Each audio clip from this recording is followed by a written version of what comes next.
Bonjour tout le monde et bienvenue sur Irwin's French Class. Aujourd'hui, dans cette vidéo, nous continuons avec les verbes pronominaux.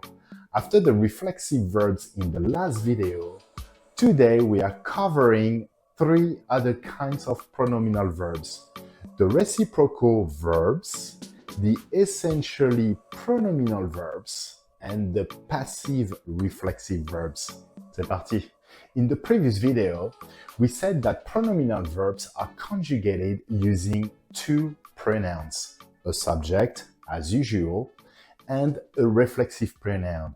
For example, je me rase. Je is the subject, me is the reflexive pronoun. Nous nous réveillons. Tu te douches. Pronominal verb is the generic term for this kind of verbs that encompasses 4 different kinds, and all of them are going to follow the same conjugation patterns that we covered in the previous video for the simple tenses, présent, imparfait, impératif, etc. The first of these 4 different kinds of pronominal verbs that we covered in the previous video is the reflexive verbs, defined as when the subject does the action of the verb on itself. We covered the whole bunch, including se laver, s'habiller, se lever, and we said that they are commonly used in French to talk about our daily routine. The second kind of pronominal verb is the reciprocal verbs, used to express reciprocal actions, meaning actions done by 2 or more people to each other. Therefore, reciprocal pronominal verbs are only used in the plural. Remember, reflexive pronoun must match the subject pronoun involved. For example, ils se téléphonent, so they are phoning each other. Nous nous envoyons des textos. We are sending each other texts. Vous vous disputez. We are arguing with each other. Elles se connaissent depuis longtemps. They know one another since a long time, or for a long time, sorry. And here is a list of some common reciprocal pronominal verbs. Let's cover them together.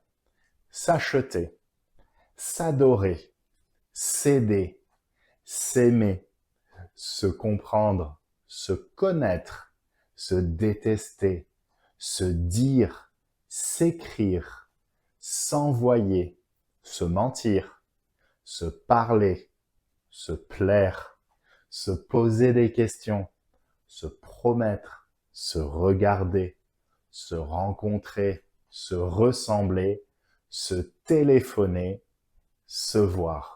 The third kind is the essentially pronominal verbs.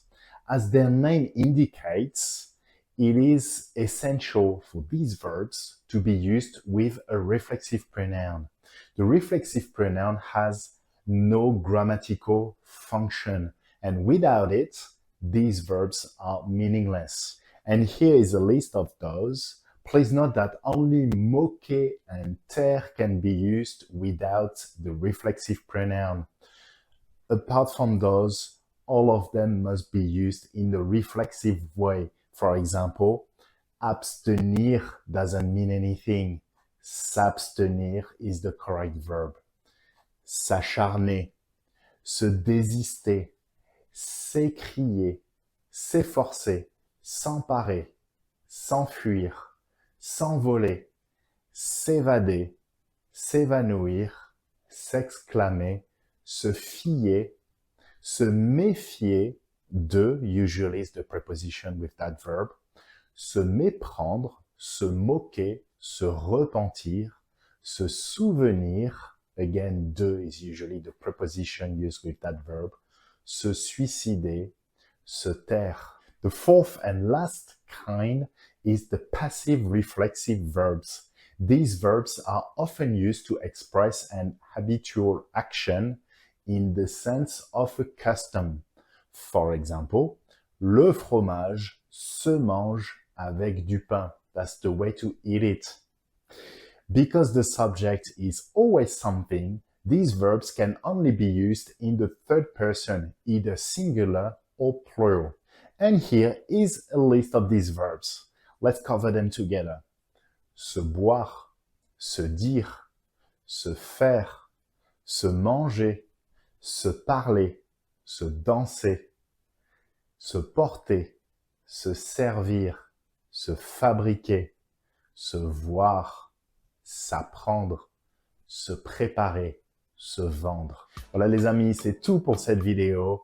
But we are not done with the pronominal verbs because in the next one, we are going to see what happens when we use the pronominal verbs in a compound tense, such as the passé composé.